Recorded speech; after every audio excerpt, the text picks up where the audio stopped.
تو سیدنا عبداللہ بن عمر نے کہا کہ جہاں پر نبی کی بات آئے گی تو مجھ کو لوگے یا میرے باپ کی بات کو لوگے؟ ٹھیک ہے، تو آپ دیکھ لیں آگے سے اس صحابی نے بالکل بھی یہ بات نہیں کہی بھئی تو اپنے باپ کے خلاف جا رہا ہے، تو نے تو اپنے باپ کی گستاخی کر دی ہے جس نے رومن اور پرشین بیان کو اکھاڑ کے رکھ دیا تھا۔ نہیں، کیوں نہیں کی؟ اس لیے کہ ان کو پتا تھا کہ نبی کے مقابلے میں کوئی بھی چیز آ جائے، بڑے سے بڑا صحابی آ جائے، اس کی بات تو شاید کوئی نہیں۔ انہوں نے بالکل بھی ایسا نہیں کیا۔ مسند احمد کی روایت ہے کہ ایک دفعہ عروہ بن زبیر جو ہیں وہ ابن عباس کے پاس آئے اور کہا کہ یہ جو لوگ حج تمتع کر رہے ہیں یہ تو گمراہ ہو چکے ہیں۔ حضرت عباس نے فرمایا نہ، بالکل بھی گمراہ نہیں ہو رہے، نبی علیہ الصلوۃ والسلام نے تو حکم دیا ہے حج تمتع کرنے کا۔ تو کہتے ہیں حضرت عمر تو اسے منع کیا کرتے تھے۔ حضرت عباس کہنے لگے کہ آسمان سے پتھر برس پڑے تجھ پہ کہ میں تجھے نبی کی حدیث سنا رہا ہوں، نبی کا حکم سنا رہا ہوں، اور تو کہہ رہا ہے کہ عمر یہ کہتے تھے۔ شدید غصے میں آ گئے۔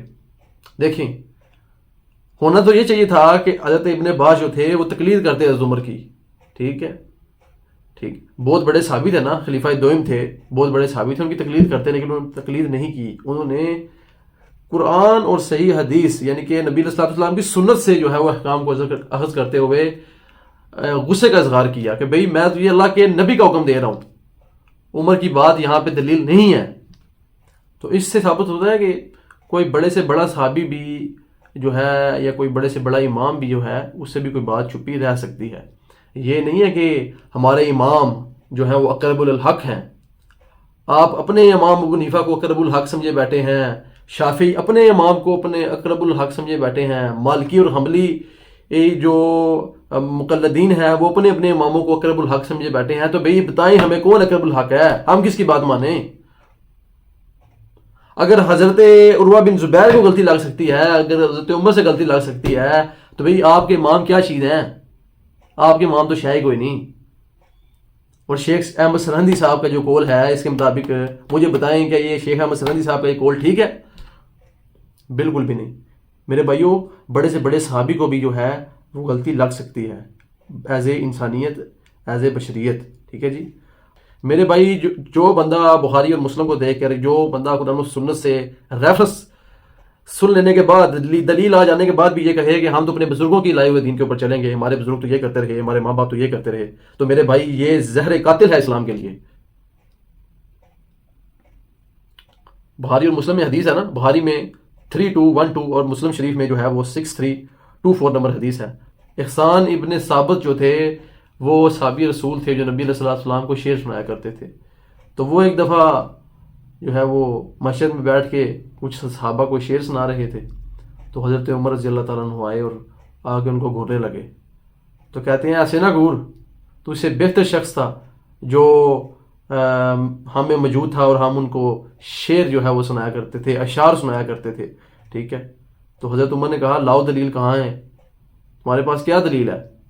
تو پاس بیٹھے ہوئے تھے ابو ہریرہ رضی اللہ تعالیٰ عنہ، کہتے ہیں ابو ہریرہ رضی اللہ عنہ کہتے ہیں کہ بتاؤ انہیں کہ کیا ہم میں وہ بہترین شخص موجود نہیں تھے جو ہمارے لیے ممبر رکھوایا کرتے تھے اور کہا کرتے تھے کہ احسان اشعار پڑھ، تیرے اشعار جو ہیں وہ تیروں سے بھی زیادہ سخت جا کر دشمنوں کے دلوں پر لگتے ہیں۔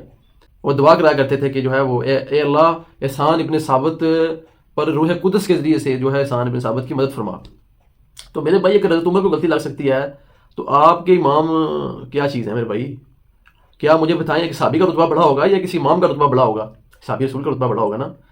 کسی عام بے دین بندے سے جو جبھی کسی نے بھی نماز بھی نہ پڑھی ہو کسی نے، اس سے آپ پوچھ لیں کہ میرے بھائی کسی بابے کا بزرگ کا رتبہ بڑا ہوگا یا حضرت عمر فاروق کا رتبہ بڑا ہوگا یا صحابی رسول کا رتبہ بڑا ہوگا؟ تو کہے گا یار صحابی رسول کا رتبہ بڑا ہوگا۔ تو میرے بھائی اگر صحابی رسول کو غلطی لگ سکتی ہے تو بابے تے شاہی کوئی نہیں، ٹھیک کہتے ہیں جنہیں صاحب، بابے تے شاہی کوئی نہیں۔ اور رہی بات انجینئر صاحب کے فالورز، ان کے اندھے مقلد ہیں یا نہیں ہیں، تو میرے بھائی اس کے لیے میں چند باتیں عرض کروں گا، وہ خود ہی آپ کو سمجھ آ جائے گی کہ میں کیا کہنا چاہ رہا ہوں۔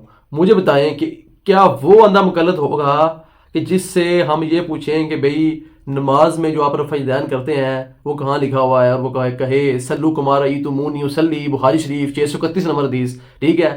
یا وہ مغلط ہوگا کہ جسے ہم پوچھیں کہ بھئی یہ تم نماز تم پڑھ رہے ہو یہ کہاں ثابت ہے، اور وہ صرف کھلنے لگ پڑے اور آپ کا منہ دیکھنے لگ پڑے۔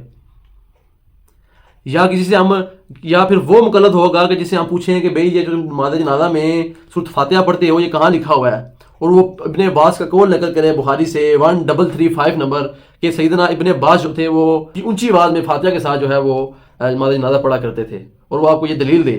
یا وہ بندہ مقلد ہوگا کہ جس بندے کو آپ پوچھیں کہ بھئی جو نماز جنازہ آپ پڑھاتے ہیں وہ کہاں ثابت ہے، اور وہ بندہ آپ کا منہ دیکھے، پریشان ہو جائے اور آپ سے بحث کرنے لگ پڑے.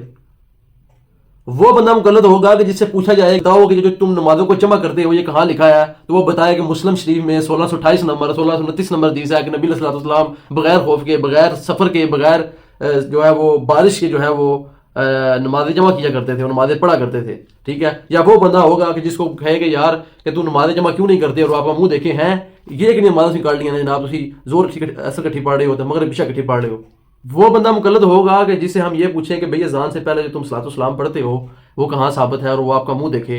اور وہ بندہ مقلد ہوگا کہ جس سے یہ پوچھا جائے کہ بھئی آپ اذان سے پہلے جو ہے وہ صلاۃ السلام کیوں نہیں پڑھتے، اور وہ کہے بخاری شریف کی حدیث من احدث ھذا فی امرنا ما لیس فیہ فہو رد، کہ جس نے دین میں جو ہے وہ کوئی چیز نئی شامل کی وہ ہے اس نے بدعت کی. اور بدعت کا انجام کل بدعت دلالہ و کل دلالۃ فی النار، ہر بدعت گمراہی ہے اور ہر گمراہی جو ہے وہ دوزخ میں لے کر جانے والی ہے.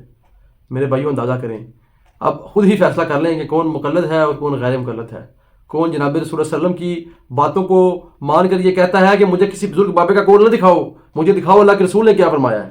ٹھیک ہے. انجینئر صاحب نے کبھی یہ دعویٰ نہیں کیا کہ میں اقرب الحق ہوں، کبھی انہوں نے دعویٰ نہیں کیا کہ آپ میری پیروی کریں، میرے قدم بقدم چلیں بغیر تحقیق کے. وہ کہتے ہیں کتابوں سے دیکھیں، کتابوں میں ڈھونڈیں اور اختلاف رائے رکھیں. ایک واحد انجینئر صاحب بھی تو ہیں اس پلانٹ ارتھ پہ جنہوں نے ہمیں تمام مقاطب فکر سے جو ہے وہ اختلاف رائے رکھنے کا حق دیا ہوا ہے. مجھے بتائیں کیا بریلوی دیوبندیوں کو اختلاف رائے رکھنے کا حق دیتے ہیں، اور کیا دیوبندی بریلویوں کو اختلاف رائے رکھنے کا حق دیتے ہیں، یا یہ اہل حدیثوں کو یا اہل شیعوں کو اختلاف رائے رکھنے کا حق دیتے ہیں؟ بالکل بھی نہیں دیتے. میرے بھائی میں رہا ہوں ان میں، بلکہ انجینئر صاحب نے تو ہمیں یہ بات سکھلائی ہے کہ بھئی بابوں کا خدا اور ہے، کتابوں کا خدا اور. ٹھیک ہے. یہ نعرہ بلند کر کے انہوں نے سمجھایا ہمیں.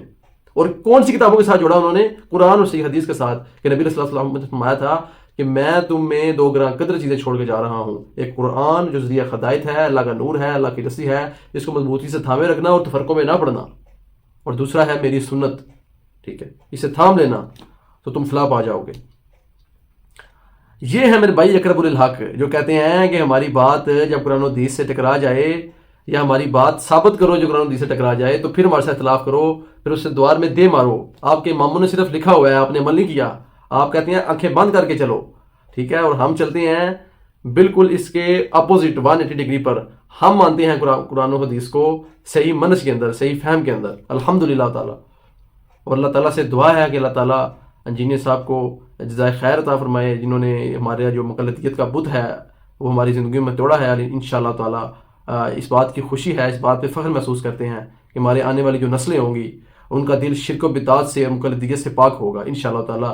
یہ اللہ تعالیٰ کا بڑا کرم ہے کہ اللہ تعالیٰ نے انجینئر صاحب کی شکل میں ہمیں ایک تحفہ عنایت کیا ہے. اللہ تعالیٰ کا لاکھ لاکھ شکر ادا کرتے ہیں. اور اللہ تعالیٰ سے دعا ہے کہ حق بات جو میں نے کہی ہے اللہ تعالیٰ ہمارے دلوں میں راسخ فرمائے. جس بات میں میرے منہ سے کوئی غلط بات نکل گئی ہے اللہ تعالیٰ ہمارے دلوں سے دو ڈالے، اور ہمیں قرآن اور صحیح احادیث کا صحیح منہج، صحیح فہم عطا فرمائے، اور ہمیں حق اور باطل میں فرق کرنے کی توفیق عطا فرمائے، اور ہمیں جو ہے وہ شرک سے، بدعات سے اور کسی کی اندھا دھند پیروی کرنے سے اللہ تعالیٰ جو ہے وہ محفوظ فرمائے. آمین ثم آمین. جزاکم اللہ خیر. احسن الجزاء.